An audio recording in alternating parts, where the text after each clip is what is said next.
Welcome to the Lowe Post podcast. It's Thursday afternoon, fresh off hosting NBA Today. We're going to talk about a lot of stuff. The one and only Chiney Ogwumike, how are you?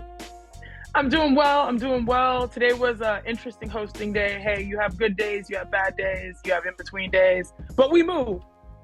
We move? Is that what the kids say? We move. I have only bad and in-between days. I have not had a good day in a long time. Chiney, let's rapid fire go through some stuff. We've had some time for the dust to settle. The Bucks Celtics arms race is for now complete at a detente. The Bucks got Damian Lillard. The Celtics swooped in and got Jrue Holiday, who played for the Bucks 8 days ago and no longer plays for the Bucks. We've exhausted the strengths and weaknesses of each team, clear top two in the East. I want to go this route.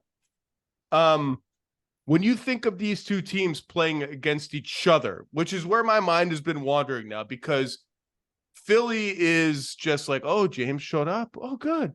James was in most of practice, some of practice. Here are some photos. Here's some videos. I think Cleveland's pretty good. New York's pretty good. Miami is Miami. Can't count out Miami. But these two teams start head and shoulders above everyone else.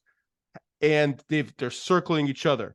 Do you have any initial thoughts on how they match up with each other? If they played today in a real meaningful game, what would you be looking for? Like, what's interesting to you? I just think about the circle of life, right? The names that we've been speaking of the last week or so. And the circle of life starts with James Harden, and I'll get to the Bucks in a second. When James Harden tag teamed with Joel Embiid, we had this idea that this would be the best pick and roll in basketball, right? Past the Brooklyn Nets' best theoretical team ever. Like I'm starting on that page of James Harden and Joel Embiid. We got so excited. I think my excitement for the Bucks has tripled because now we have Dame Lillard and Giannis Antetokounmpo in this pick and roll. And to me, I'm just like, okay, it just keeps getting better and better in the NBA. And so as the dust has settled, the realities are such that these two players, both all 75 guys, both dominant in their own ways, if they figure it out, you have this idea that, all right, like, who can beat them in the East? Now, then it comes to, like, is it better to have a dynamic duo or more of a complete squad and roster? And you're looking at Boston and Jrue Holiday there in the circle of life. And so, I'm very excited because I feel like you can never take a day off in the NBA just when you feel like you get an advantage, boom, out of nowhere, or as Perk says, bam, something else happens to get you like worked up. And that pick and roll in Milwaukee to me like has my heart right now, even though I do like the more balanced perimeter offense and defense of the Celtics. So I've been thinking advantages each team has over each other. You know, what are the soft points that you can pick at?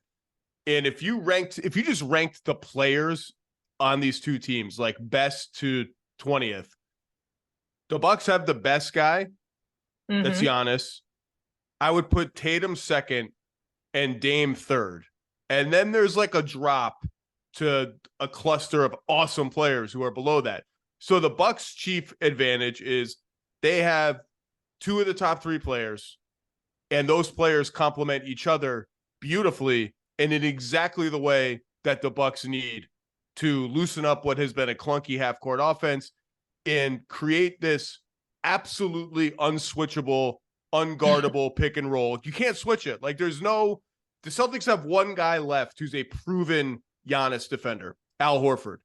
You cannot switch Al Horford onto Damian Lillard. Even if you were comfortable being like, we can switch Dame's guy onto Giannis, whether it's Jrue or Jaylen Brown or Derek White. And yeah, that guy will be the size disadvantage, but Giannis will post him up, will help, will do all sorts of funny stuff. You got Dame and Al Horford at the top. That's a bad deal for Al Horford. That's the Bucks' main advantage. That and that the Celtics have lost their either most frequent or second most frequent Giannis defender in Grant Williams, and probably like one of the top five in Marcus Smart.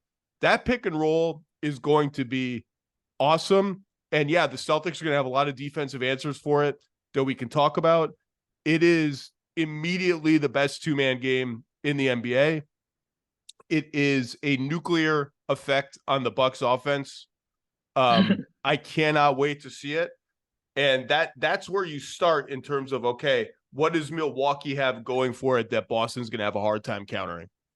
And Zach, you called that Milwaukee offense clunky. I think people take for granted the fact that because Giannis is so dominant, the way he plays, and the Bucks have been so consistent in their outcomes, being like a team that touches 60 wins almost like, most years of the past 4 or 5 years, that they have overlooked the fact that they were 15th in offensive rating.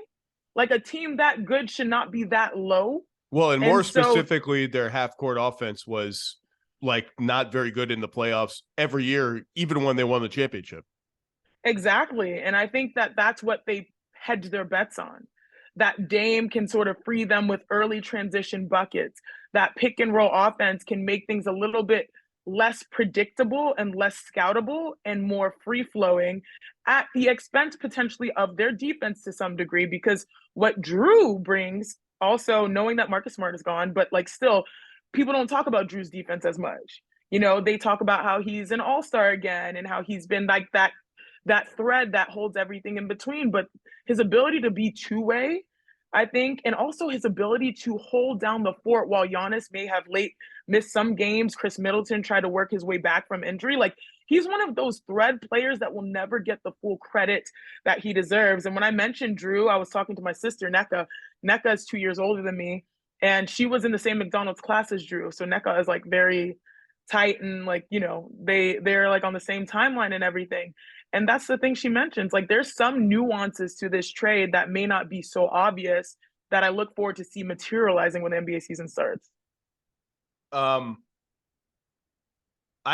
when I look at these two teams against each other, I actually find more slight matchup advantages on paper that I like for Boston.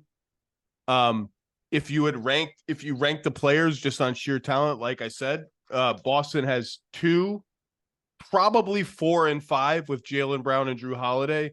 Then Middleton is 6th, and if the Bucks are going to win a head-to-head series against Boston or win the title, period, Chris Middleton's got to be in the conversation with Jaylen Brown and Jrue Holiday for 4 and 5 in this matchup. And then you have White, Porzingis, Horford, Lopez. You can order them wherever you want. The Celtics have 6 of the top 10, maybe 6 of the top 9 guys. But the Bucks have the 2 supernova talents at the top. And that's the interesting clash for me, is like, I can sit here and point to all sorts of structural advantages Boston might have that outnumber those of the Bucks, but the Bucks have this one big, just super weapon they can throw at anybody. But let's flip it. I want to hear your take. What does Boston have going for it in this matchup? In this matchup, I believe they have, I think the simple answer is depth. The simple answer is cohesion, right? The simple answer is less problems strategically. And I'm talking about potentially in the postseason, right? Where teams scheme differently. It's harder to scheme against Boston. It might be a little bit easier to scheme against the Bucks, particularly with Giannis's limitations. But you bring in Dame Lillard to fix that. I think that's the thing that makes it an equalizer, because Dame is not just offense in the first 30 or so minutes. He's offense for minute 47, for minute 48, right? And so I think that is the nuance that sort of makes it very hard to go head to head. But you asked about the Celtics, and one thing that I do like is that, we talk a lot about like the development, the youth, right, relative to the Bucks. But I just do think that you just envision this perimeter where Jrue is, guarding at the top of the key. You've got JB to the left or JT to the right.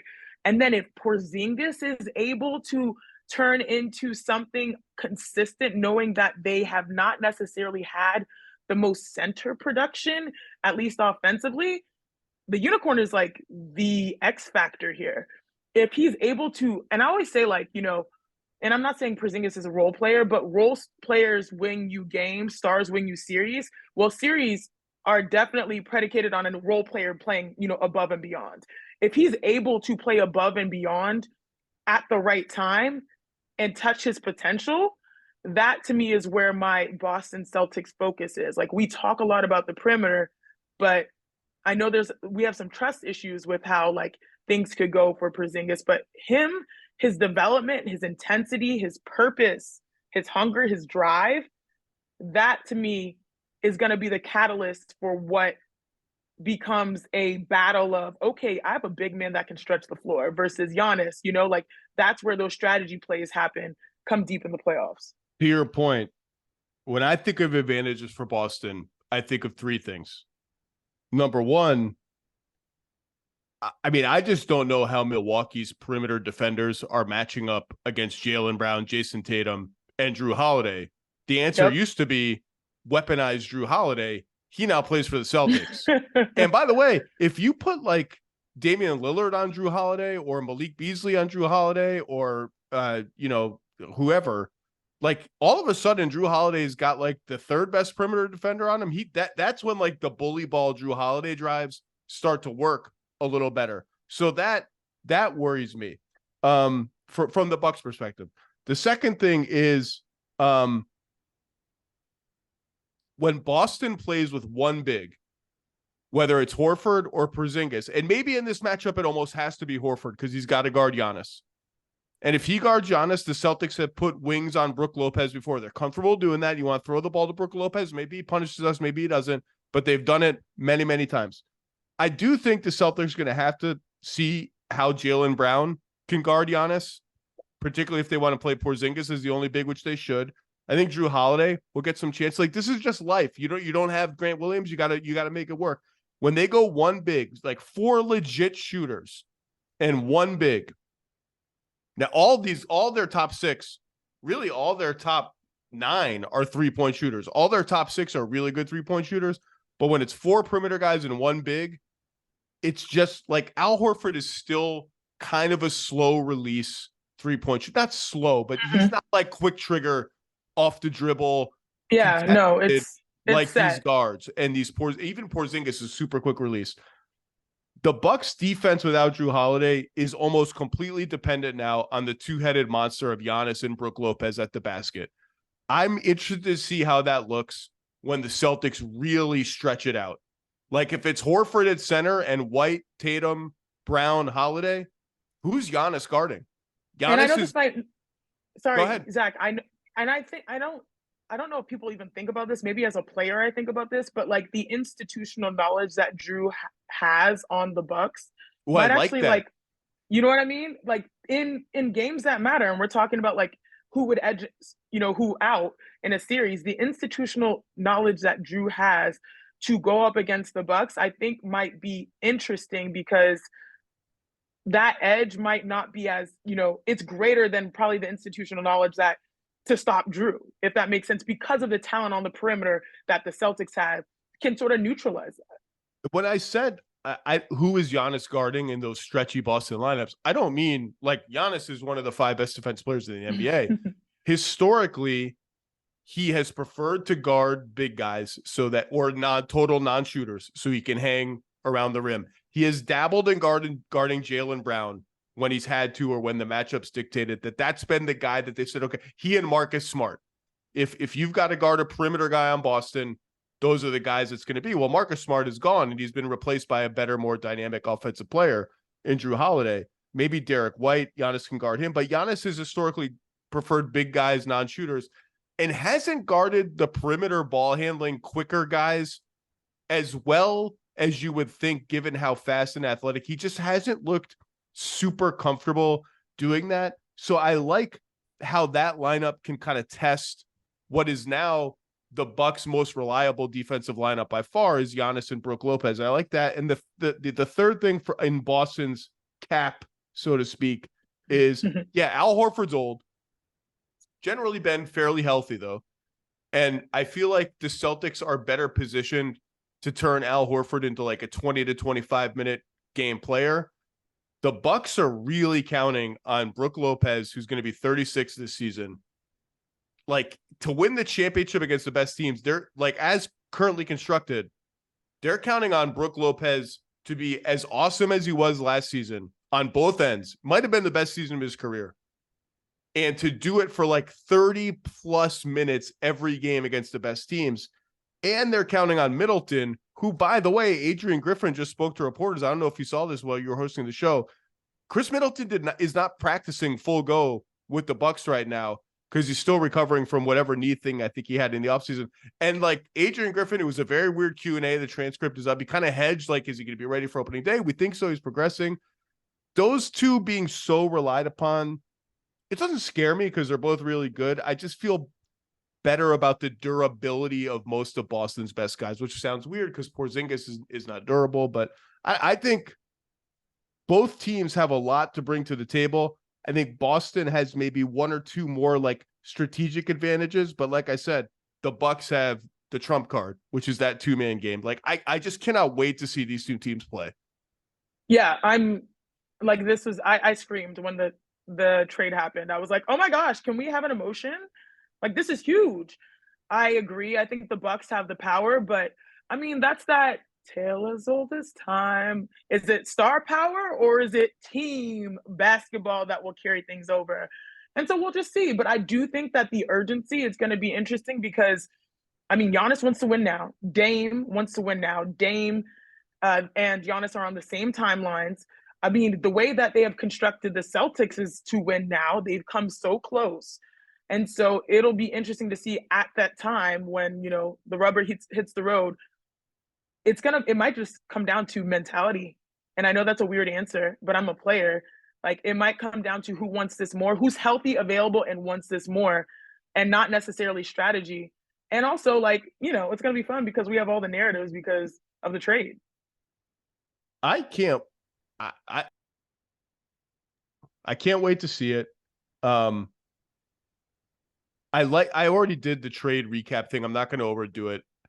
Every day that passes, the more I like the Holiday trade for Boston, even more than I did when it happened. Obviously, I like the Dame trade for Milwaukee. We were all hoping that would happen for the chaos.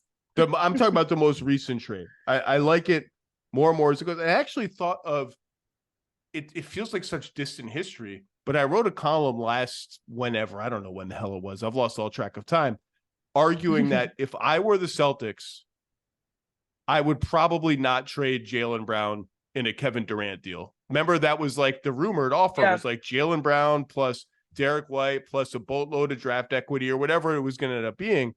And I said there were a couple of main things. I said, number one, I just don't like trading like 8-9 years up in age. It makes me nervous. KD's KD, like, he's unbelievable. He's one of the 15 best players of all time. Jaylen Brown's not going to be there. But I still don't like trading up 8 or 9 years, knowing even that Jaylen Brown was about to receive a gargantuan contract extension. And I'd forgotten about this. So if you keep Jaylen Brown, you also keep the flexibility of, instead of trading Jaylen Brown for a star who's better than him, adding a third star. Now you could quibble as Jrue Holiday a star. Like, I thought he was an all-NBA player last year. Adding a third star to Jaylen Brown and Jason Tatum. And that's ultimately what the Celtics have done while keeping all their first-round picks other than the 2029 pick, and they have a swap to the Spurs, a bunch of second-round picks. Like, I don't think they're done adding to the team. And the Bucks just straight up were like, how about we add one of the 10 best offensive players in the last 15 years of the NBA, like a walking top 5 offense all by himself, who happens to complement our best player in a pick and roll. And also, I'm excited to see things like, I'd like to see them enter the ball to Giannis at the elbow and have Dame run little split actions with Chris Middleton. Like, he used to do that with CJ McCollum in Portland sometime. Like, good luck. How about Giannis setting an off-ball screen for Dame while, like, Brooke Lopez handles? Like, there's like infinite variety of what they can do. I love it. And I think that when this started and the trade with Dame was announced, I'm pretty tight with Dame. And so I just shot him a quick text and I was like, hey, Dame, I know a lot's going on right now, but I would just want to check in with you. And he said, hey, I appreciate it, but I'm still processing. the reason why this all worked is because everyone's interests aligned. And sometimes your interests are not what you say, they're what fate beholds, right? Dame's interest was obviously to be in Miami, and people forget that as a player, when you put that out into the universe, you already have started mentally visualizing yourself. Oh, hey, like I'm a player of this caliber. I deserve to be able to dictate my destiny, especially after being as loyal to the soil that he had been in Portland. And so when I texted him, he was saying that he was processing. And that just reminded me that this is when the world works well, right? And I know that we just saw what Lauren Holiday, the amazing athlete and wife of Jrue, put out there about the human aspect of trades.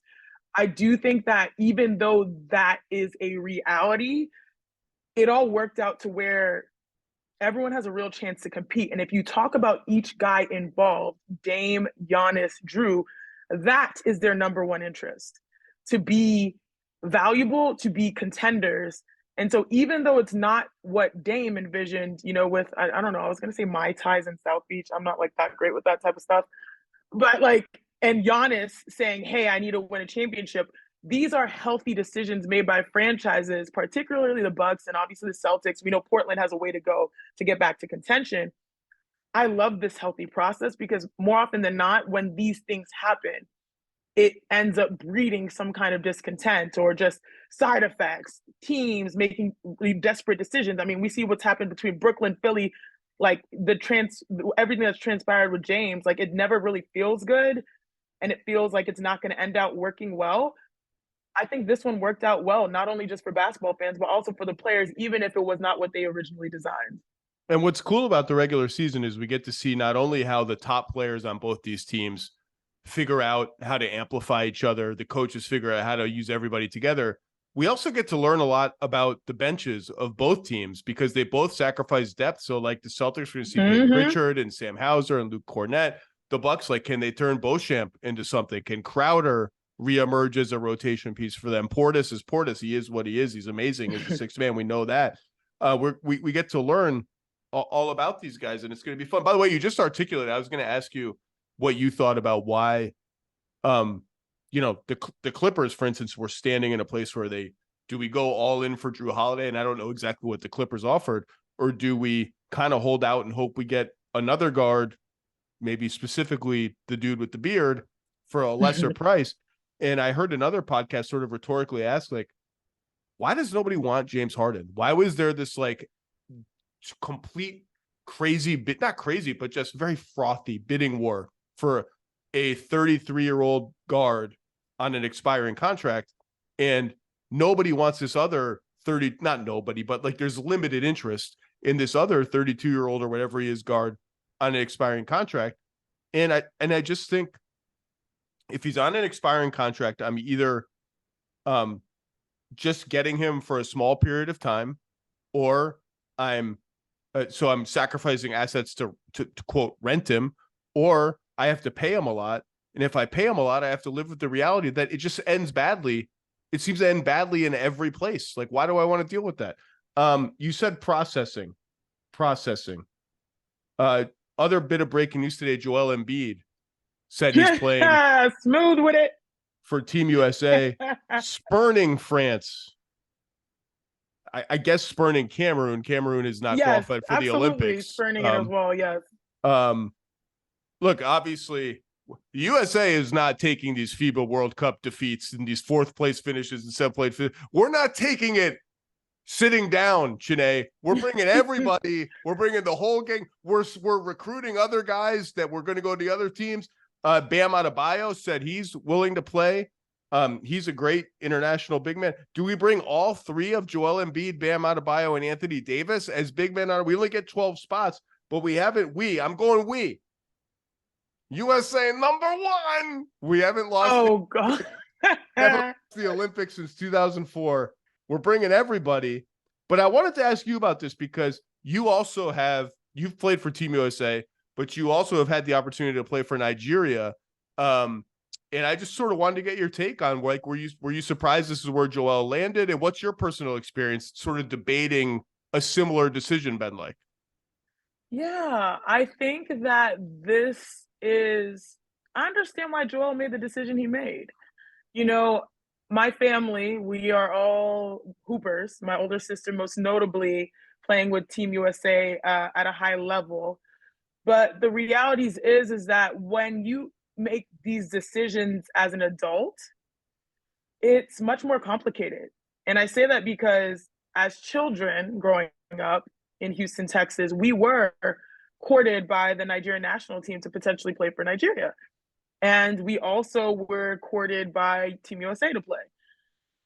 And the reality is that the infrastructure for basketball has really dramatically changed over the last 20 or so years internationally, where now people actually have a real meaningful choice in that, before it was like, oh, there were a lot of hurdles and barriers to entry to be able to compete and represent a different heritage. Just quite simply like, oh, where are we going to practice? Where's the gym? Like, there are also, like, you can see it in the news, the institutions, like the players sometimes fighting against the institutions so that they can compete at a high level. 20 years ago, it was very difficult to make that choice. The choice almost made itself. The fact that as an adult, he can make that choice, Joel Embiid, I mean, it just shows you where his life is. And, I think you get to a point where you want to win. And if you're Joel, you're the defending MVP. You are someone that wants to win a championship, but you're caught in the middle of some situations here in Philly. And situation. That right there That's a good way to put it. Caught in the middle of some situation. He's been in a situation, a 10-year-long situation with the Philadelphia 76ers. I know, right? He's in the middle of a situation.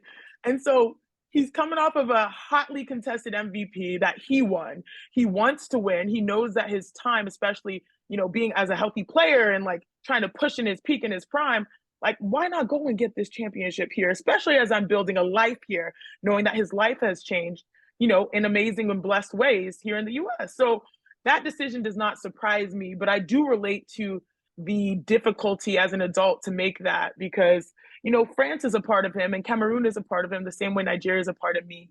And my decision and my family's decision was very different, but it's all understood. And by nature of this decision, my gosh, like the depth of the US centers is so great because, you look at the front court that could potentially be Anthony Davis and Bam Adebayo and Joel Embiid, and those guys all defensively bring it. Like Bam switching, AD blocking. I mean, I think the Lakers had the number one defense when AD was on the floor. And then you bring in Joel Embiid, who's fully capable of pushing those numbers similarly. And then offensively, they all have different skill sets, which, going up against a team, it's very, very hard to play against a team where the next guy at that position that subs in or the next woman that subs in at that position is a different skill set. You have to activate a different portion of your brain. So that versatility is going to be really great. Nonetheless, that decision was probably not easy for him, but it was a decision probably based on the context where I want to win, and this might be the best place where I can control what I can control and win and accomplish some version of winning while I'm in this situation.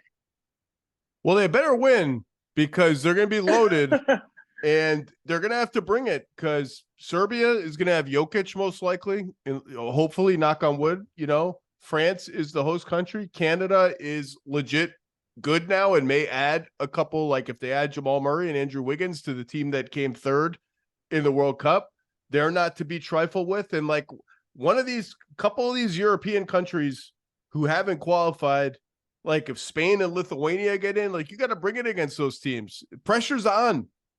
You don't want to go and lose. No, you don't. Quick flip of topic. Do you have any reaction to a unusually early contract extension that caught people by surprise? This is going to be the sticker shock that we have to get used to. Devin Vassell, 5 years, $146 million. Did you guys talk about this on the show at all? We did not talk about it on the show. I saw it and I did have a little bit of sticker shock, but I'm never one to get in front of somebody's money. Okay. I'm not but it was interesting. I saw it and I flagged it and I'm happy for everybody to get their coins. Is that a diplomatic way to talk about it? I'll talk about it. Please. Devin Vassell is the most under the radar good player in the NBA. And that is going to end soon because he's going to be on the radar because of Victor Wembanyama. He's going to be on TV more, averaged 18.5 points a game last year, only played 38 games. He's a lights out catch and shoot 3-point shooter. He ran a whole boatload of pick and rolls last year. I think more than he's going to run when the Spurs are like an actualized good team, but it's a useful skill set for him. He could average 20 this year. He came into the league as a 3-and-D guy. He's going to be better than that, more than that. The D hasn't quite been as up to expectations. I think he's got the tools to be. But that's never the priority when you are trying to rebirth yourself in next to Wembanyama. That comes later, but continue, Zach. Sorry. Well, but it comes later for most young players, right? I mean, like you want to come in the league. As smart as the league has gotten, points equal money is like still the most. And that's how we got to where we are today. It's an undefeated equation in contract negotiations. Points equal money. I think Devin and this contract, like the number looks big. It's $30 million a year. Someone posted the cap projections. It's going to be like 15% of the salary cap by the middle of the contract. It's a great contract. Devin Vassell is a very good player. He fits perfectly on any good team, and he's just scratching the surface. That's the end of my. Wait, did you have sticker shock though? No, because I'm trying to prepare people for like the cap is going to be $190 million before you know it, and then it's going to cost $200 million, and a $30 million contract is going to be like that's kind of what you pay for a good starter. And you want to get your deal done before the eyes of the world are on you, right? And then if the eyes of the world are on you and you perform at a high level, that makes that even higher and more expensive. But I do think that based off of what we have seen transpire over the course of the offseason and the summer, some people probably did not have this on their bingo card, but that's why having a good franchise and understanding the nature of what era they're stepping into matters. Over the last year on NBA Today, maybe over the last 2 years, I would never do this to you, Chiney. I would never do it. Ooh. Other people on our show have done it. And that is make fun of the Houston Rockets to your face. Your hometown team, the Houston Rockets, who have won 59 games combined in 3 seasons. That's hard to do, even if one of the seasons was 72 games, not 82. I'm going to stay quiet until you're done. It's not very many games. I, of course, was never one to poke fun at you. People like the teams they like. And the Houston Rockets, before you were born, maybe, won back-to-back NBA titles. Yes. And that's my coming of age as a sports fan. Never underestimate the heart of a champion. I can't do a Rudy T. I wrote a big piece on Jalen Green today, and generally the Rockets young core, specifically Jalen Green, I think he is the single most interesting swing piece in the NBA right now. Woo! How the possible outcomes for him are so wide. He could stay an empty calories chucker, or he could turn into like Bradley Beal and Zach LaVine are popular comps. He could turn into like better than that. And where he ends up on that continuum could really kind of be one of the most important things. Like, are the Rockets a contender in 5 years, or do we spin 5 years forward and it's like this kind of fizzled out and they've traded a couple guys and they haven't cracked 50 wins yet and they've got to trade a bunch of other guys for a better player? What do you think about Jalen Green? What do you think about your hometown Houston Rockets as they load up with Şengün, Eason, Jabari Smith Jr., Cam Whitmore, Amen Thompson, and the veterans they brought in, obviously? Van Vliet and Brooks, yes, sir. H-Town 281-832-713. Stand up right now. Look, I don't need area codes and slogans, Chiney. Okay. 281-330-8004. Do you know who's saying that? It's okay. I'll tell you. Who? Do you know who? You're just gonna have to tell me. You don't know who? Oh, it's Mike Jones. Don't worry about that. It's okay. So I love the new stage, the next era. I actually have talked to a number of people in the Rockets organization this past week, just preparing for the season and preparing for my swag to wear on air. You heard it here first. But I like this. And I know we saw some reporting this week about how James Harden, potentially could have been, through Stephen A., like an option for them. And he, what happened there and how they passed on that. I understand.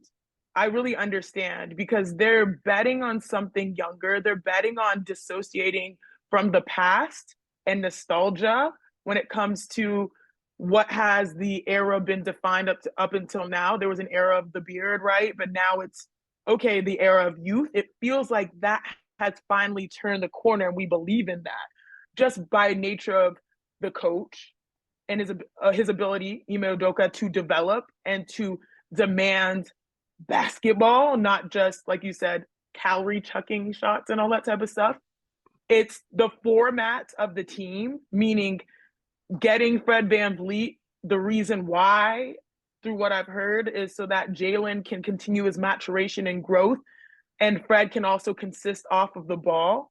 Şengün is one of the most fun players that people probably don't focus enough on based off of his skill set.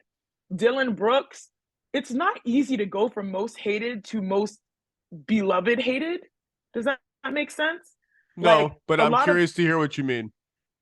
So what I mean is that people really put a lot of vitriol behind the antics of Dillon Brooks, to the point where they're saying this guy is not going to be signed to the league because he's such a problem and all those things. It's not easy to emerge out of that in a conducive and healthy way, right?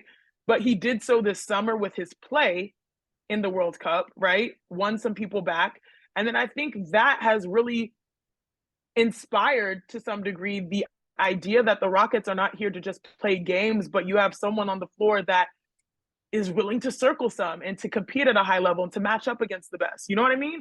And so there's this idea that the Rockets aren't just here existing, they're actually taking a step forward with how they are hopefully being coached and how they have constructed this new roster. And like you mentioned, down the line, this is not about this exact iteration of the Rockets becoming a playoff team. We know that pieces will come and go in the process, but it's about setting the players up for success and to building a culture that can yield something in the future, like even if it's just the play-in or the playoffs, right? And so I'm biased completely, but I do think we've seen the signs that through the team construction, through the coach, through what we've heard, and also just time being on our side, where it's like, okay, all those days where you young little players could run around and do whatever you want and there was no accountability, those days are gone. This is a new time for us where we're building in the right direction. And it does rest on the shoulders of Jalen Green. Like, his talent and his motivation, I think those will have to be on par, on the same level for this team to grow. So I interviewed Ime Udoka for quite a while for this story, and he is not messing around. Like, the stuff he's just saying on the record, like, matter-of-factly, is like he would just say, like, yeah, Jalen took too many, like, horrible shots over 3 guys last year. And I was like, oh, well, it's like that. Okay. Like, you're just going to come out and say this stuff. He's just say it. He's like, yeah, I'm going to call everybody out in film. I'll bench your ass, whatever. So they're chasing wins this year because they owe this draft pick to the Thunder out from the disastrous Chris Paul, Russell Westbrook trade, which was a disaster the moment it happened. I just hope we in chasing wins that they don't sacrifice the opportunity to learn what some of these young guys really are in the NBA. Now, Jalen Green, I'm not worried. He's going to get plenty of chances to be a lead ball handler, co-lead ball handler with Fred VanVleet. We're going to learn about him. I want to learn about, like, Tari Eason. Like, if you talk to people within, like, I love Tari Eason. He was on one of my all rookie teams last year. You talk to people within the team, they're like, we actually think Tari Eason can do a lot more with the ball on offense than he's shown. I just hope we get to see that. Jabari Smith Jr., I've been bullish on since the day he walked in the league. That's the one. I got no worries about him. Şengün, I want to see Şengün sink or swim defensively late in close games that matter. I don't want to see him benched every single time for Jock Landale because we got to get this win. So we finish with 37 wins instead of 36. I want to learn, because guess what? I'm going to have to pay all these guys not that long from now. And if I pay all of them, all 6 or whoever of them, it's going to get really expensive, and maybe so expensive that we got to make some tough decisions. And I know they're, like, prepared to negotiate hard against these guys. They're not just going to hand people the max, even the post-rookie deal max, just because you were the top whatever pick and you're playing pretty well. If the team they just need to learn, and I'm excited to see what they learn. I don't know what to make of Jalen Green. I know that I'm higher on him than consensus. I mentioned that wide continuum of possible outcomes. Chances are he's not going to hit either extreme end of it. Just based on his tools alone, I would bet on him coming closer to the high end than coming closer to the low end. You just can't find guys who can do what he can do athletically. And I think that people don't realize that reaching or the actualization of talent can be predicated on your coach. And it can be predicated on the system you're in, and it can be predicated on your teammates. And I think that is the goal of the Houston Rockets, to get him to be that, and you don't play around with that. And that's why they got the coach they did. And that's why they brought in the players they did, because they would rather have that outcome than leave it to chance, right? And just say, oh, hey, this guy's super talented and he can make it work, whether we bring in a guy that can be ball dominant like James, or we bring in a guy that's off ball. But like, that decision probably made much more sense, like, you know, bringing in Fred and all that type of stuff. So yeah, I mean, I do like the direction Houston's going. I don't have this like crazy expectation that, oh my gosh, they're in the play-in right now. But the best case alternative is that these players get expensive, and that means they're doing things right. They could make the play-in. I'm not going to pick them to make the play-in. In fact, I think the West is so good, and they're so young, other than the veterans. I mean, really, the veterans are VanVleet and Brooks. Like, Lando will play. Jeff Green maybe will get in now and then. I don't want to see Jeff Green play that much, because that means these other guys aren't playing that much. I just think the West is so loaded that they're actually at risk of the pick they owe the Thunder is top 4 protected. Their downside is like, oh shoot, are we going to give the Thunder like the 6th pick in the draft? Just because there are so many teams that are so good and they're so young. Upside is, I think if a lot of things went right, they could make the play-in. I don't think they will, but I think they're going to be certainly fun to watch. Let's say that one more time. Fun to watch. I never made fun of them, Janae. It wasn't me. It was our meaner coworkers. Oh yeah, but like, for some reason Richard switched his mind. He was like, "Oh, I'm here for the Rock." I don't believe him. I don't believe he was ready to pick them to like make the playoffs if they got Brooke Lopez, which they almost got. And there's some hard feelings about that one. I know. The WNBA Finals begin on Sunday between the Las Vegas Aces and the New York Liberty, the two super teams who have been eyeing each other. I've dabbled in the WNBA playoffs. It's hard for me to follow the season as closely as I would like, because the NBA season and free agency and the draft and all that stuff, like, my job is going on. But I've been watching some games. I took my wife and daughter to a Liberty Sun game 1 where the Liberty got punked. He's a Liberty fan. No, I'm not a fan. I'm a fan of good basketball, and like, these two teams are awesome. And I'm hoping to go to game 3 and maybe game 4 in Barclays Center. Give me the 5-minute, like, most pivotal and or interesting strategic thing that I somewhat parachuting in should be watching when I turn on game 1. Love that. So I will be working the WNBA Finals on site in Vegas and in New York, and it's going to be amazing. I mean, the last time I had this energy was when my sister was in the finals, the Sparks versus the Lynx, back and forth a couple years, them going to the wire.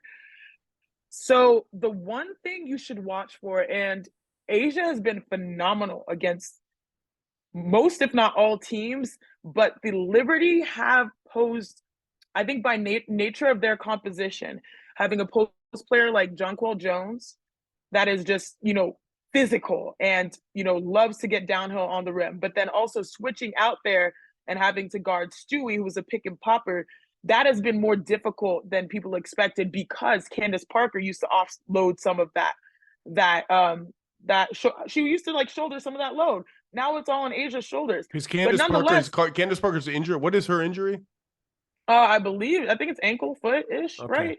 And she's out, sure. Right? She's out the series. Yeah, I'm pretty sure. Yeah, I think the goal was to hopefully have her be available, but I'm pretty sure she's out. Yeah, I mean, unless there's some breaking news or something like that. So if you're gonna watch one thing, I think you're gonna watch obviously the posts, and it's going to come down to the MVP candidates, right?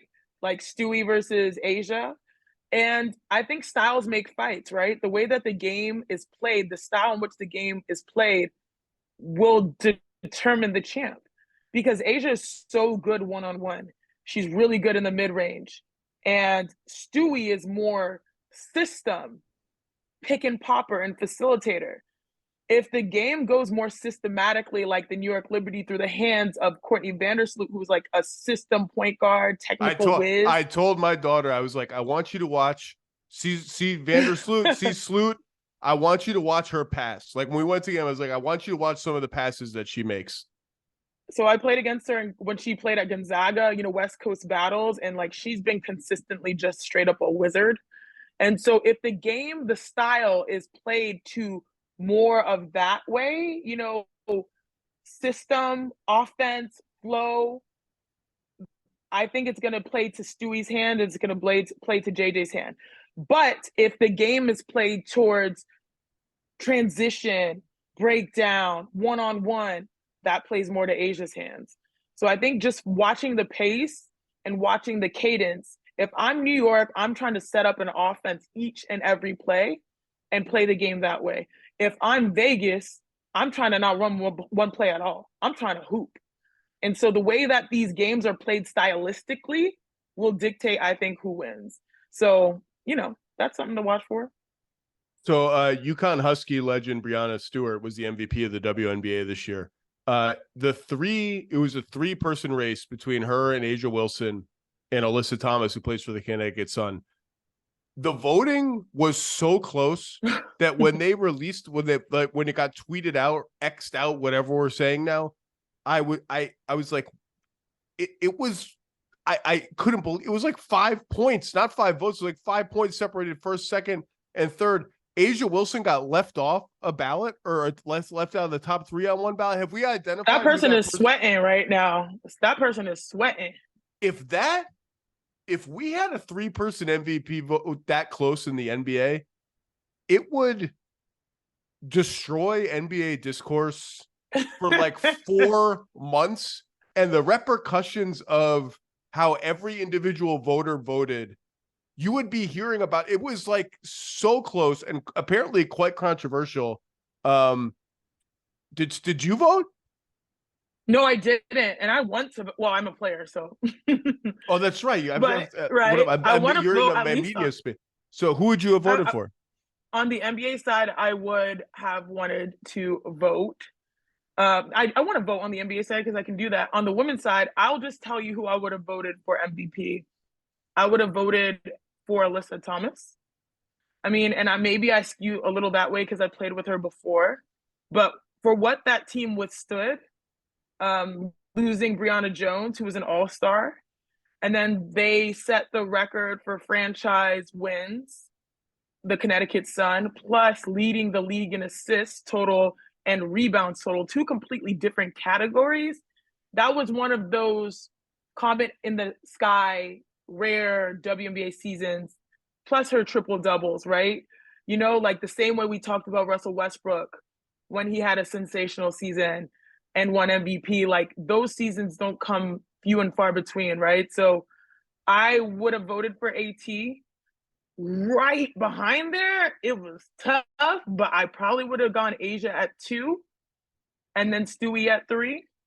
But I don't think that anyone was not worthy of winning. I just think that this year, when it comes to most valuable player, what was asked of Alyssa and what she was able to do was just phenomenal. But again, I tell you, I played for the Sun and I know her personally. And so do I know, all these amazing women personally, but that's just where I would have gone. People need to look up the vote totals because it was crazy. And it would have, like, if people think NBA media is annoying as is in terms of how much they start talking about the MVP and how early they start talking about it in the season. Yes. This was insane. We have to finish with the most important topic of the podcast. Are you ready? Yes. So my daughter has gotten into a show She doesn't get a lot of TV time, but the TV time she's been given, she has gone all in on a show I had never heard of before called Is It Cake? Hosted by Saturday Night Live comedian Mikey Day, who's very funny. And the show is what it sounds like.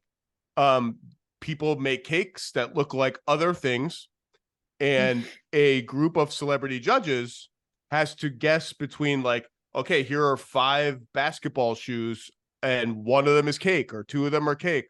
Can you figure out which ones are cakes? And the baker's goal is to deceive the celebrity judges and get them to guess that a shoe is cake. And then they win stuff, I guess. I don't really know. I haven't followed the plot of the show. And so she's watching Is It Cake for the 9th straight day. And all of a sudden I hear yelling. I'm not paying attention. I'm in another room. I hear yelling, Daddy, your friend is on Is It Cake? Come here, your friend is on Is It Cake? And I run into the room, and there is Chiney Ogwumike in a pink dress, a blaringly pink magenta dress, as one of the judges on Is It Cake? And when I started telling this story to some people that I know, apparently this is a more popular show than I have come to realize. So I need to know everything about Is It Cake? How does it work? Were you confident in your guesses that things were cake versus not cake? Where does this rank on your, I mean, you were just given an incredible diplomatic honor, which you can talk about. I assume being on Is It Cake trumps that and all your basketball accomplishments. I need to know everything about Is It Cake. Oh man, just for like people to know, so I don't have to talk about it too much. Just got named to President Biden's advisory council on the diaspora, the African diaspora, and so yeah, I'll be heading to the White House in a month or so, hopefully, fingers crossed. And so that's going to be a new role for me. Yeah, but is it cake? But is it cake though? That's the question. Is it cake? That show was so much fun. In all seriousness, we already talked about this over the phone. That is incredible. That is an incredible position and an incredible honor. And actually, when you start to think about it, like, what a story, what a journey for you and your family. I don't want to minimize that. I just really want to talk about it. Absolutely. There'll be plenty of time to talk about all the other stuff. Is It Cake is so much fun. And I was asked to be a judge. I really didn't know my fellow judges until I was like, oh, you're like, you know, I've seen movies with you, and I've been like seeing you like on sketches and all that type of stuff. But it was so cool. First of all, it is way harder than you think. Like, everyone's like, how did you not know that was not cake? You're so far back that it is very challenging. But I will say this, the cakes taste phenomenal. You think, oh, it's just, you know, display, it must not taste that good. They're like, these are gourmet cakes, and I'm not a cake person. I mean, I got cake, but I'm not a cake person. You know what I'm saying? And so it was a blast. And I think you should be a judge. I'm pushing for NBA Today to like have a judging panel. But it was one of the best times. We'll get there. So I just think you get there. These bakers get like 10 hours to make these cakes. Obviously, you're not sitting there for 10 hours while they make a cake. So you get to the set. Is it like 5 shows in a row are recorded? Like, how is this actually working? So yes, I believe there were 2 panels of judges that came in that day, but then I believe they've been shooting for like 2 weeks straight. And so we come in for the fun part, like the end, like we get to be cute and come in, and like you are dissociated from all of the feelings and the toil that is going on with the, you know, with the bakers. Oh, I so like much that. So that I remember. You don't care. You're just trying to decide, is it cake or not? And I'm not going to lie, like the time they ask you to decide, we need more time. That was not enough time. And I remember we were so excited after getting it right. We're like, oh, we picked the one that wasn't cake. And we're like celebrating, high-fiving. And meanwhile, like one of the bakers was crying. I was like, oh, snap. I forgot. You guys have been here, and like there's a real prize that can help transform lives. Y'all, let's get in formation. This is serious. We can't like be light about this. So we literally were high-fiving and celebrating. People were crying. And I was like, y'all, this is not good. Like, I thought this was all vibes. But yeah, it was really amazing. The cakes are so intricate. They taste even better. And it's not easy. But if I go back, I know I'm going to be undefeated, because I'm not going to let those guys pressure me and be like, oh, I think it's that one. What? One of the guys. Why? And I tell this to my wife all the time. why is your like stereotypical male voice so brutish? Every time my wife is like imitating me on the phone, she's like, "Hey, bro, what's up, man?" I'm like, "Do I talk? Do we all talk like that? Why is that all the impressions of men are that?" It's more fun that way. Like, Okay. yeah, I'm not gonna be. You know what I mean? It's just more fun. Just more fun for us because it doesn't sound like us, right? But I had the right instincts on most of them, and then one of our guys was like, "Does it smell like cake?" I'm like, "No, no, no. We really need your thoughts." But it was so funny. We had a good time. It was short and sweet for us, pun intended. And I do next time I go back, I would not celebrate being right because I know that that means someone is going home No, and not making I like would their go dreams the come I true. would go the You other would way celebrate. and be like the Simon Cowell mean judge of Visit Cake. Like, I knew all along your cake was phony. I'm talking about But like if people haven't seen it, they'll line up like you're supposed to make a cake like a computer. I saw one where it was a computer printer. Were you on that show where they had to do like a I was computer not. print? I was on the With soccer cleat. I was on the helmet with nachos coming out. Like it was crazy. it, so helmet with nachos, soccer cleat, computer printer with like paper coming out of the computer printer. They line up 6 of these things. I'm watching on television. I can't tell which one of them is cake and which is an actual printer. And then Mikey Day like takes a butcher knife to a printer and it's like, I can't cut this. It's not cake. That's the whole show. It's a very simple concept. And then you start mentally playing with yourself. Like, okay, that one is so plain that there's no way that you know what I mean wouldn't be cake. So you start being like, your brain naturally would say like, oh, that one looks completely different, but now you're justifying these things because you're overthinking it, and that's what happened with us, particularly with the helmet. So the helmet got us, but I hope that one day our NBA Today crew, you, myself, Perk, Malika, we can go and be judges and honestly just do it for the food, because when we ate it, it was just like, oh, this is a dream. Can I take this home with me? This was my last question was, look, I don't want to leverage my friendship and connection with you. Please do. I'm one step away from maybe being a judge on Is It Cake. And let me tell you something. Absolutely. If forget whatever accomplishments I've had as a father in my career, whatever. If I appeared on Is It Cake, that would be it for my daughter. Like that would be if she saw daddy on Is It Cake, that would be the best thing that's ever happened in my life. Let's make it happen. We got to get me on it. And by the way, I think I'm going to be pretty good. I think I'd be a good locker room presence, like good chemistry. Yep. I think I'd be pretty good. It's a fun show. Okay, Chiney, did we forget anything that we were supposed to hit? No. I thought that was a blast. All right, we'll do it again soon. I will see you. I might see you at Game 3 of the WNBA Finals. Yeah, you will see me there. You better. I want to see. We can hang out. Chiney Ogwumike, just unbelievable stuff. People don't understand. Like, she's on our shows all the time, giving great opinions, being funny, and then on a day like today, Malika Andrews is in the Bay Area for the announcement of the WNBA expansion team that the Warriors are going to own. And it's like, okay, so Chiney, can you just step into the host chair? RJ does it every once in a while. People do not understand how big of a difference there is between being on the show and hosting the show. It's like so much more of an enormously, like just the number of things you got to keep track of and in your ear, and you got to walk here and you just do it seamlessly. I don't know how you do it. If they asked me to host the show, it would not. I would trip and You're fall. lying. You I'd do that. look the You're wrong doing that place. right now. No, It's different. There's one camera and it's on my laptop and it's just one person. Chiney Ogwumike, thanks for stopping by. Anytime. All right, it's time to talk Sacramento Kings basketball. Kind of feel like not a lot of people are talking about the number 3 seeded team from last year's playoffs. 48 wins, surprise story.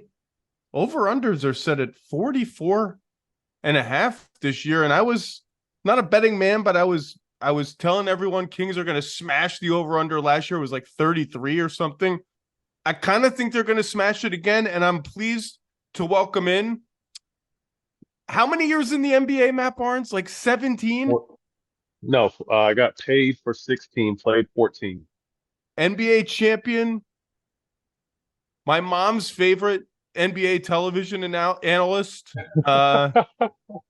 co-host of the wildly successful All the Smoke, and going to be working. How many Kings games are we talking about this year? 50 games. So I'm excited. Wow. Yeah. Matt Barnes, Oakland A's fan, California legend. How are you, sir? I'm well, Zach. Thanks for having me. I said my piece, man. I feel like the Kings losing that Warriors series and the West kind of loading up. I kind of feel no one's sleeping on the Kings. I don't want to be that guy's like, oh, they're sleeping on this team, they're sleeping on that team. You don't like we even on NBA Today yesterday, like they did the top 5 or 6 odds to win the Western Conference. It was like Denver, Phoenix, Lakers, Warriors, Clippers were on there. Like Kings nowhere to be found. Playoff equity, we'll see. I don't see any reason why this team should not win a lot of regular season games again. I maybe it's just because they lost in the first round. Man, if you look back at that series, I forgot how wild that series was. Game 1, to review, is the Warriors win in 7 games.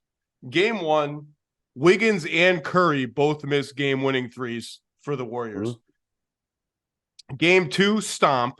Game 3, Draymond suspended. And if you talk to people within the Kings, you've probably heard this. They're like, I don't know if we were kind of prepared for what that atmosphere was going to be like in San Francisco. We might have like kind of gotten a false sense of confidence because Draymond wasn't going to be playing in the game. He was suspended. Game 4, one of the wildest first-round playoff games ever. Curry calls the Chris Webber timeout. So apologies to Chris Webber. I love Chris Webber. That they don't have. Then Curry, with the Warriors like ahead in a game they should win, shoots way too early when he could have run almost the whole clock down. Mm-hmm. Harrison Barnes gets a fantastic look at a game-winning 3 that goes out. De'Aaron Fox breaks his tip of his finger in game 5.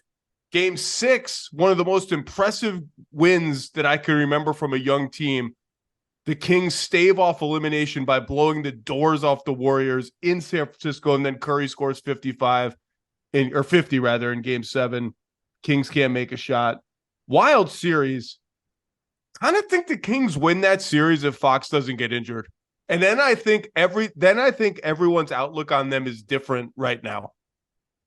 I think, Zach, I mean, you made a ton of good points, and I get chills even hearing you kind of just go down memory lane on what the series was about. But I think more than anything, that loss was a learning experience for this team. This team was extremely young from a standpoint of just experience, playoff experience in particular. You know, when you looked at that Warrior team and the dynasty they've had and the success they've had, the Kings have had absolutely none of that. You know, a few players had touched the playoffs. Harrison obviously won a championship with Golden State, but it was a new space for them.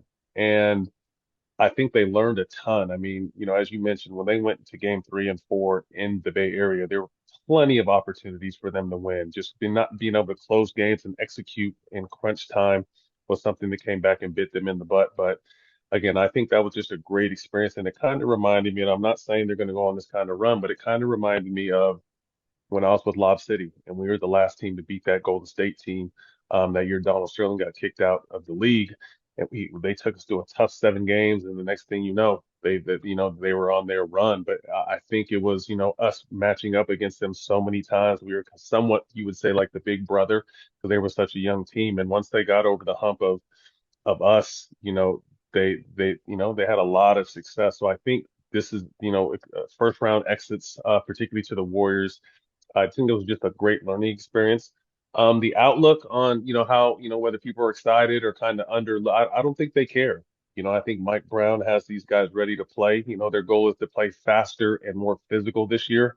You see they didn't make any huge jaw-dropping, you know, summertime moves, but I don't really feel like they needed to. They re-signed the guys they needed to resign. They have Sasha coming over and they're huge on him. I think an underrated pickup that people aren't talking about is JaVale McGee. I think he is a winner, a champion, and a desperate or, you know, needed to fill a frontline void that this team just hasn't necessarily had, you know, since they've developed, you know, this new team and been good. So, you know, along with Chris Duarte, all the guys over there last year have another year under their belt. Although you don't put much into summer league. Keegan Murray looked like a man amongst boys in the summer league, and I think he, kind of came out of his shell a little bit more as a player and as a vocal leader. I've heard nothing but great things about how De'Aaron Fox. The knock on Fox when I first got there is he's very to himself. He doesn't really talk to the team. He doesn't do this. He doesn't do that. Well, all that's been dispelled. And Mike Brown was singing his praises the other day at Media Day, how he was there the entire summer working with all the younger guys, giving them game experience, spending time with them, but really took Keegan Murray under his arm and really try to just break the game down and really help Keegan in any way possible. So I'm excited for this team. Again, I mean, we live in a league now where stars are on the move and everyone gets really excited with big moves as they should.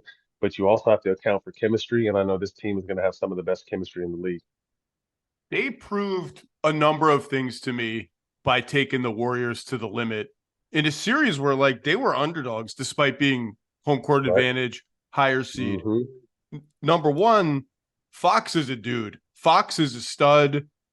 Fox is ready for the biggest moments. Fox, I mean, for clutch player of the year, whatever, like, it translated to the playoffs. Until he broke his finger, like, you could just feel the Warriors defense being like, this guy's a problem. Like, should we guard him with Draymond? Should we guard him with Wiggins? Like, what can we actually do to contain this guy's speed? Number two, they were the best offense in the NBA in the regular season. Their offense slumped in the playoffs. They shot 42% overall, 31% from three. Nobody could make a shot from three, basically. Kevin Huerter, I don't know what the hell happened. Well, even Malik Monk, who was great up and down at least, didn't shoot well from three. And yet still, they imposed their stylistic will on that series. They played as fast as they wanted to play. They pushed hard. And the flip side of their offense slumping, you could come away from that series wondering, how far can this team get with Fox and Sabonis kind of as center field and catcher or whatever, the up the middle on defense. And we know that Domas has a certain limitations as a rim protector. You can come away thinking that, and that's fair, and we could talk about that. They defended the Warriors pretty well by the numbers. And I remember in that series, when I was looking back at my notes, like, they were on it when the Warriors would run their split actions, their inverted pick and rolls with Steph screening for Draymond, like all the Warriors-y stuff that confuses everybody. Yeah, it got the Kings now and then the Warriors won the series and Steph went crazy in the end. They scored 111 points per 100 possessions in those 7 games the Warriors did. That was like a bottom 8 level offense in the regular season. The Kings, for all their personnel limitations or maybe alleged limitations, like, they were on it in that series. They were ready for an atmosphere and a team that is really hard to be ready for. And I know they lost the series, and you could come out of that series with questions about Sabonis if you wanted. You had a bad offensive series. Looney beat the hell out of him on the boards. Hell, you could come out of the regular season and the 48 wins and you mentioned the no big roster tweaks. You could spin that as, oh, now they're the hunted. Now they're not the hunter. They're the hunter. And maybe that's true. You could also spin it as they're going to enjoy the benefits of having been together, continuity, and the experience they have together. And for me, Matt, I don't know about you, but all those benefits outweigh the questions. Like, they proved themselves to me. And I think from talking to them, I think they're kind of hungry to prove it again. I think they know that there's a skepticism about them. And I'm taking the over. Let's put it that way. Yeah, I agree. I think they want to show it's not a fluke, where you sometimes you're a darling and come back and next year and you're on people's radar and they mow you over. I highly doubt that's going to happen with this team. I mean, they're just a hungry bunch of guys. And to your first point about them being so prepared, I mean, you got to credit Mike Brown. You know what I mean? And the one thing I said going into that series was, will the Kings struggle because they pretty much run the Warriors offense? Mike Brown bought that offense and style and high pace right up Highway 80 from Oakland, or excuse me, from San Francisco, and dropped it right in Sacramento. You know what I mean? So when it came down to running and executing, these guys were kind of playing each other's style. You know what I mean? And we, as we alluded to earlier, there was plenty of opportunities for Sacramento to win this series. And I think they know that. So I think that has these guys hungry. And to your other point, just chemistry. Chemistry is huge. And I think because we live in such a league now where the big moves or the flashy moves are always happening, but people don't understand how hard it is to make some of those moves blend and gel and work. And again, with Sacramento not making any huge moves, adding quality pieces, as management has done over the last 2 or 3 years, this team is definitely going to be ready to answer any and all questions, and with a loaded Western Conference. But there's still a lot of moving pieces with this loaded Western Conference, because a lot of these teams, added, a lot of guys that are going to be in key roles for them. Yeah, look, nothing is guaranteed for hardly anybody in the West. I mean, probably Phoenix and Denver, and that's it. I mean, you could see every other team being like one injury away from 11th place in the Western Conference. And the other thing you hear about the Kings as well, they had perfect injury luck last year. Nobody missed any games. Will that repeat itself? And yeah, that was true in a games missed sense. Part of that is because Domantas Sabonis made the decision, like, I'm just going to play the whole season with a broken thumb. Like Right. my hand's all fucked up. I'm going to keep on playing. Like that also mattered. My big question, I have a couple big questions, but let's start with the biggest. This team was 24th in defense last year, and I mentioned that I was impressed with the way they hung with the Warriors. But overall, I mean, that's only 7 games out of 89 they played. They've still got to level up defensively. If you look at their shot selection data, you know this. Like, they did a pretty good job not allowing shots at the rim, not allowing a ton of threes, too many corner threes, but like they kind of had an average shot selection allowed. Teams just were on fire from everywhere, the rim, threes, etc. And either that's just baked into who they are, like they don't have a rim protector other than now JaVale McGee, who's going to be a bit player, and maybe some games not play at all. We'll talk about that. And their point of attack defense is just so. They're kind of a small team. They're not like a great, like, get in your face contesting team. But you were a very good defensive player for a long time. You cared about defense. You watched defense carefully. What can this team do to get better on defense? I think this is the year the team makes a jump on the defensive side, to be honest with you. I always feel like when I played in the league, picking up a new offensive system or offense was just easier. Yeah, it was free flowing. It was a little bit more fun. But if you think about the success they had on the offensive end, Mike Brown has been known as a defensive coach. You know what I mean? So I think that's just one thing that he probably drilled in these guys over the summer, kind of just talking to them, seeing them around. But definitely, I know a point of focus in training camp is to be a better defensive team. And if you break it down, I mean, Fox is a great, now that he's committed himself, great on-ball defender. Davion Mitchell, arguably one of the best guard defenders. And what I really liked last year that Mike Brown did was he challenged Keegan Murray. He didn't let Keegan Murray hide on anything. He made Keegan Murray guard some of these best guards in the game, stronger wing players, and even put him down in guarding the power forward at times. So I'm looking for him to take another jump on the defensive side as well. But at the end of the day, you know, Sabonis's lack of athleticism does somewhat hurt them on the defensive end. So I think it'll be more about defense on a string, team defense, and actual individual lockup. And if you think about it, that's kind of what the NBA is, Zach, now. There's not a ton of just lockdown guys anymore. It's more team on the line, communicating, second and third efforts, 50-50 balls, all the small things that add to saving and getting extra possession. So I definitely feel you, and I know they know that they have to bring up their defensive rating to really have a chance this year.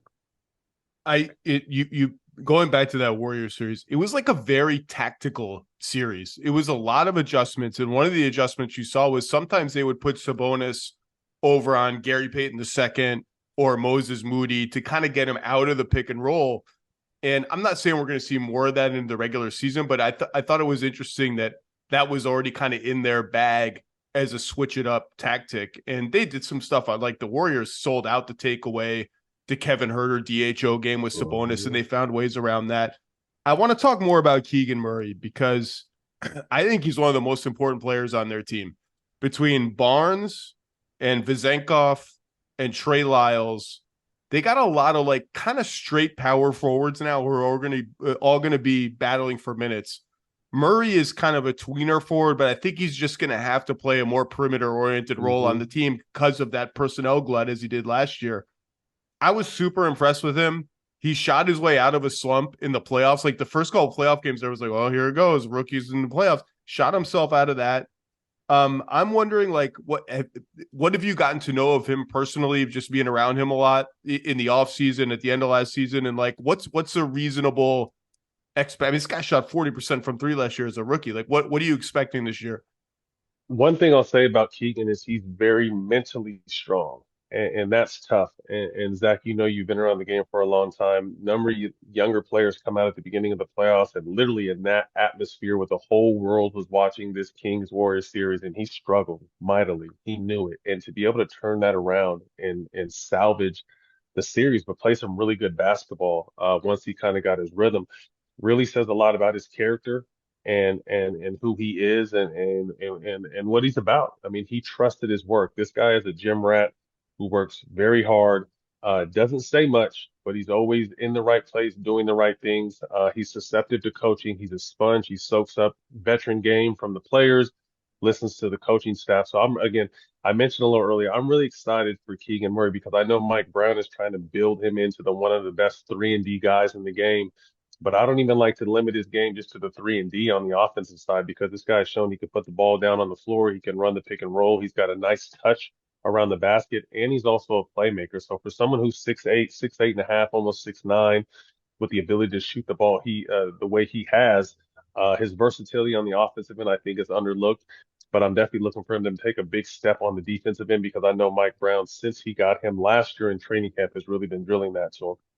Plus, I mean, we saw this too. You try to hide a little guy on him, he can get into the post and get buck. He can cut into guys and get buckets. Like that's an important thing, particularly in the playoffs. Yeah. Well, to me, I mean, and again, he's honing his skills, but he's a 3-level scorer. In the summer league, you saw him work with his back to the basket on the block a little bit, and not only make plays out of it, but score with the fades and the step throughs and all that kind of stuff. So I feel like he is obviously a developing 3-level scorer. So you definitely can't hide anyone on him because he's big enough to hit the glass, as you just said, but he's also, smart enough now and continuing to hone his craft. So he can take someone on the block and he doesn't necessarily have to score because you remember with this Golden State offense that the Sacramento now has run and kind of adopted that when you throw the ball to the post, it's not always to score. It's to get into the split actions and the cuts that, this team does very well. So I'm looking for him to take a huge leap this year in year 2 for this team. Yeah. And you mentioned Davion Mitchell. I just wish he shot a little better because his defense is just incredible, ferocious. And if you could play him and Fox together a little bit more, they could slide Fox away from the ball on defense so he doesn't have to grind, like run through screens every single possession. Let's talk about the bench a little bit. Chris Duarte's here. He's played with Sabonis before. They have great chemistry. He'll probably be in the rotation. I think he probably starts ahead of Kessler Edwards, who showed some promise for them last year. And then you have this like Vezenkov, Lyles backup power forward thing. If you're going to play McGee at the backup 5, it becomes a numbers game where how do you get those guys playing time? You mentioned they're high on Vezenkov and like he can shoot the hell out of it. They're already raving about him. I wonder if we'll even see like Vezenkov and Lyles at the 4 and the 5 in some games. We saw them go with Lyles at the 5 toward the end of the worst. Is that something we can see? Yeah, I was just gonna say that, Zach, that Trey showed his versatility and his ability to play both sides of the ball at the 5. You know what I mean? And I was really high. I've been a big fan of Trey Lyles since I played him at the end of my career, and his toughness and IQ spoke for itself. But he was really big in spot minutes. You know what I mean? And that was the one thing that we always talked about on the broadcast is when next guy up or always be ready. Mike Brown is one of those coaches because you cannot play 2, 3, 4 games in a row and then go in there and play 25 minutes. And every time Trey Lyles came in there, he was an energy guy. He hit big shots. He did the dirty work. He got in people's faces, and it's something that team needs. So I would love to see. I need to see more Sasha. I've only heard great things. I haven't got a chance to actually see him play. But the way Fox explained the other day, when Fox was getting interviewed about him, he said he saw Sasha shoot 150 shots and 3-pointers, and he only missed 7 of them. I'm just like, whoa, that's pretty impressive just to do with no defense or anything. That's really impressive. But I think to your point, I think we can see, because you said it yourself, I think JaVale, although he's important, he'll be a situational type player for this team. So you can definitely see them playing more small versatile lineups and really just happen to be dogs out there.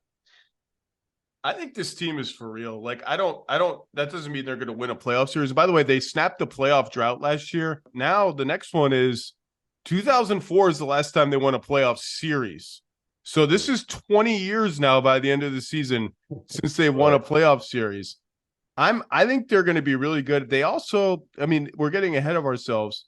You mentioned the continuity, the lack of a big offseason move. They actually kind of salary dump for Sean Holmes and traded their first round pick along with him.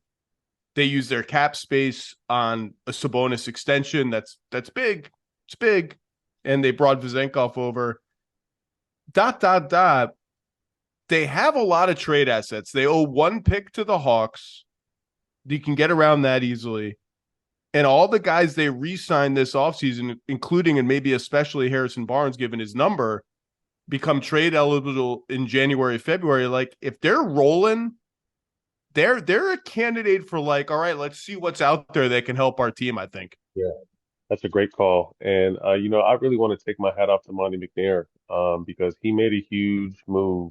And rarely in this league do you see moves work out for both sides. But to trade Tyrese Halliburton, who was a team favorite, a city favorite, and to bring in Sabonis, and for both those guys to flourish at their respective teams now, he's not afraid to make the big move. And that's been the thing with the Kings. This being my hometown team, although I played in the league, after Jeff Petrie, management has kind of been up and down as far as being able to secure guys and be honest with guys and do what needs to be done to get talent in there.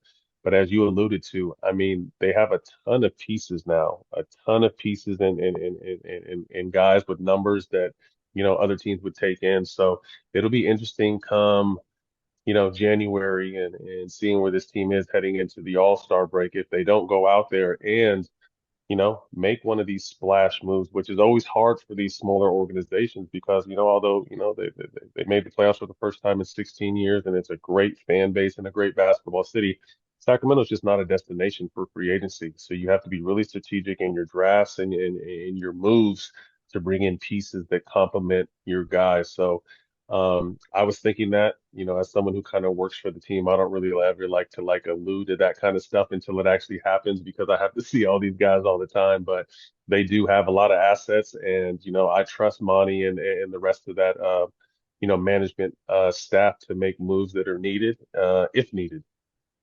The depth, they are deeper this year. And that's kind of a hedge against if this is the year a key player misses 20, 25 games, like they're a little bit better fortified than they were last year. And they like the Colby Jones kid too. I mean, the kid they drafted, they like him. They think he might be able to play, spot minutes here and there. Anything else about the King? I mean, look, I'm not saying 50 wins. I'm not saying conference finals. Like in the West, it's just, it's brutal. But I think like 48 wins again and a qualitatively better team or as good or better team, I think that's totally on the table for them. And that win total is low to me. Yeah, no, I completely agree. I'm definitely picking the over. It's funny, the first year I worked for him, it was like 33, and I picked the under. Last year, I picked the over because I just felt the energy that Mike Brown had brought to this team and how this team had bought in. So I'm definitely picking over. And if this team stays healthy with their key guys, I see them being, Zach, in that 47 to 51 win range. And then again, you never know. Playoffs are all about matchups. The West is loaded, but by that time, they'll be battle tested. That's the one thing about the West. I mean, really, you could really say it, but particularly the West, it's going to be a dogfight the entire year. These guys are going to beat up on each other, and they're going to learn each other like the back of their hands. So it's going to come down to matchups come playoff time, and you never know what can happen come playoff time. Well, that's your biggest argument for the 44.5 number and the under is just that all these teams are going to beat the hell out of each other. And so maybe our optimism is a little exuberant, but optimism it is nonetheless. While you are here, I'm going to steal 5 minutes of your time.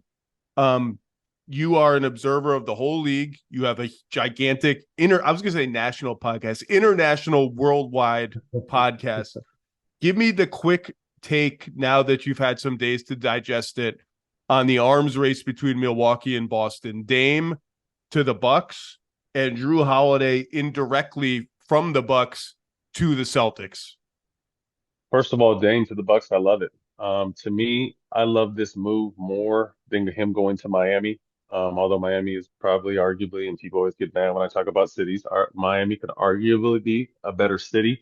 I think Milwaukee is obviously a better team. And you put Dame with a top two player in the game, top three, if you want to be picky, and Giannis. But not only Giannis, and you have Chris Middleton, who I feel like needs to have a big year. He's been a little up and down the last few years with injuries and kind of stuff out of his control. What Bobby Portis brings to this team, them re-signing Brook Lopez, picking up who's the lefty from Phoenix, the point guard that they just picked up, who I Campaign. really Campaign, who took a little bit of time to kind of find who he was in this league, but is a very valuable backup. I really like what Milwaukee did, and to me, that puts them top two in the East. With all due respect to everyone else. On the flip side, Boston. I like Boston's move, but I really think they need some frontline depth. I tweeted something the other day where they signed Wayne Gabriel, and it wasn't a knock on Wayne by any means because I loved his energy. I love what he did for the Lakers. But I put out a tweet, and maybe you can help me because you've been in the space for so long. I feel like Boston needs frontline help that's not, you know, unproven frontline help. You know what I mean? They need guys that are going to be able to play valuable minutes. Al Horford is, he's just getting long in the tooth. He was very valuable for them last year, but it's no secret that he's getting older. Porzingis, who's coming off a career year, has been, plagued with injury, but we're hoping he's healthy this year. But I really feel like they need some bruisers down there. And, my question to everyone was, why does the NBA choose to take chances on unproven younger players and not necessarily because there's a wave of older players and not just bigs. There's guys all over the league that, can still, I feel like still have a little bit of juice in their battery. They just don't take, the opportunity. And two guys I brought up were, DeMarcus Cousins and Dwight Howard in particularly that I felt like could either one of them can possibly, give them some valuable 15 to 18 minutes a night, experience, hard fouls, rebounding. If you're Boogie, he can get hot at any minute. And then Dwight still the ability to be strong and rebound and just put a body on people. So I think Boston needs some frontline help. Between Holiday, Tatum, and Brown is, that's one of the best three guard duos in the game. And for Boston to lose a Marcus Smart but gain a Jrue Holiday, I mean that's Marcus was the heart of the team. But if you look at all around players that do it on both sides, Jrue is one of the best guys in the game at doing that. So it'll be an interesting season for Boston if they're able to do some moves to shore up that front line. But then also their head coach, I think he had a learning curve last year, and you saw him get outcoached at times in the playoffs. And Mazzulla has recognized that and spoke to that. And everything is a process in this league. You can't just hop in. He was handed a great team in a wild, in a wild manner, and he came in and he just at times wasn't prepared. So I don't think there's a ton of question marks. I think obviously Mazzulla needs to be better as a coach, and I'm sure he will be. But I'm interested to see if they can shore up that front line because giving away Robert Williams was big for them. Although he was hurt at times, that was big. But you lose Robert Williams, you lose Marcus Smart, and you lose Grant Williams, who's not a huge number guy, but those guys in the locker room know what he meant to that team and the toughness he brought. So very high on Tatum though. Was with Tatum all summer out here. He trained at the same place I trained at and just looked bigger, stronger, ready, ready to answer those questions that people were asking last year about is he ready to take that next step. So big fan of that. So I think the Eastern Conference is going to be fun. Really happy that Dame decided, hey, I've been loyal long enough. I want to get out there and get a chance to win, and that he landed in Milwaukee with Giannis. Because I think that also saved Milwaukee because we've never really heard Giannis about, when you hear guys start talking about possibly leaving, it's only a matter of time. And I think the move by them bringing in Dame definitely saved Giannis's point of view. And we're going to have to see what happens now with that duo. Yeah, I didn't know how to read Giannis's I'm going to sign the extension next year. I didn't know if that was like an ironclad promise or he was just kind of talking, but it definitely seemed like they made some inroads. Tatum is so interesting because every time he has just a so-so playoff game, I feel like it's not unique to him, but he faces this kind of scrutiny and where it's like, oh, Jason Tatum, another tough big game. It's like, yeah, he did score 51 in Game 7 against the Sixers. Game 6 against the Bucks the year before in Milwaukee was like one of the all-time great Celtic games to save their season. He's proven made man in big games, even though they haven't won the title. I don't think the Celtics are signing Dwight Howard or DeMarcus Cousins, but they are going to look around for some big men. Last question. In your career, I was looking all through the teams you played with, and I couldn't think of one off the top of my head. Did you ever deal with a teammate situation like what's going on with James Harden in Philadelphia, like holdout or reluctant participant or anything like that? No, luckily the stars I played with were the leaders and organized everything, whether it be summertime or in season, and led not only verbally but by example. And that's no knock at James. James has a tremendous talent. We actually just talked about this on our certified smoke show with myself, Kevin Garnett, Paul Pierce, Tony Allen, and Steven Jackson. Tremendous talent. Not the player he was. Um, but still very, 19, possibly a double-double guy. But, we were talking about on the show, and Kevin said, you only get so many wiggles in this league. And, James I is it. saw that clip. I didn't see the whole Yeah, thing yet, but I saw that is a James, star-studded yeah, cast, by the way. yeah, appreciate it. James was, wiggled his way out of Houston, wiggled his way out of Brooklyn, and now he's trying to wiggle his way out of Philadelphia. And to James' credit, we don't know now as former players what's going on behind the scenes. He's always been very tight with management, and promises have been made and promises have been broken. So, again, I don't put all of this on James. But at the same time, I just feel like as you continue to get older in this career, you really kind of have to walk more of a straight line. When you're young and you're a star and you're scoring 50 point triple doubles and you have the city on fire and the league on fire, you're going to be able to get away with some stuff. But as you continue to get older, you're still making a lot of money.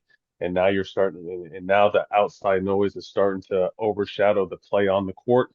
That's when it starts to get dangerous for older players. So, I hope that he gets into a situation where he can show that he still has what it takes to be an elite player in this league. But I just feel like he has to be careful because, you start getting labeled as, someone that's unreliable and never happy and complaining and always wanting to move.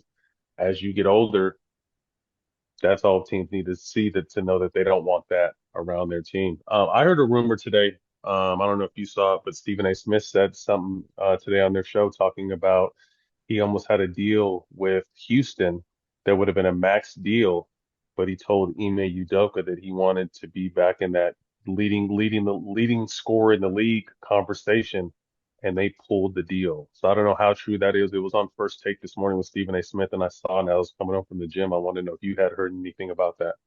So the Houston interest was somewhat widely known. Woj posted a story on Christmas that right before the Sixers played that Houston, with its max cap space, there was mutual interest between Harden and a Houston reunion. This was before Ime had been hired as head coach, and there were all these rumblings after. Then the interest dissipated eventually, and there were all the rumblings that they hired Ime Udoka, and Ime Udoka wasn't interested in James Harden, and blah blah blah.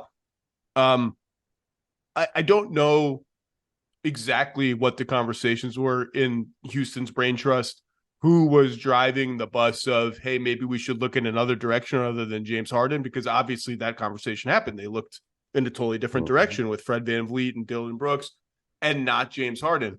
I can tell you that I have a story up today at ESPN about Jalen Green mostly and how I'm intrigued by Jalen Green. And Ime is on the record in the story saying, hey, look, like, I loved coaching James Harden in Brooklyn. I'm paraphrasing, but like I loved coaching James Harden in Brooklyn. He's one of the smartest players I've ever been around. I saw what he did for our team. So you would never hear me, Ime Udoka, say, I don't want James Harden on my team. But we looked around at the fit issues that we had on our roster.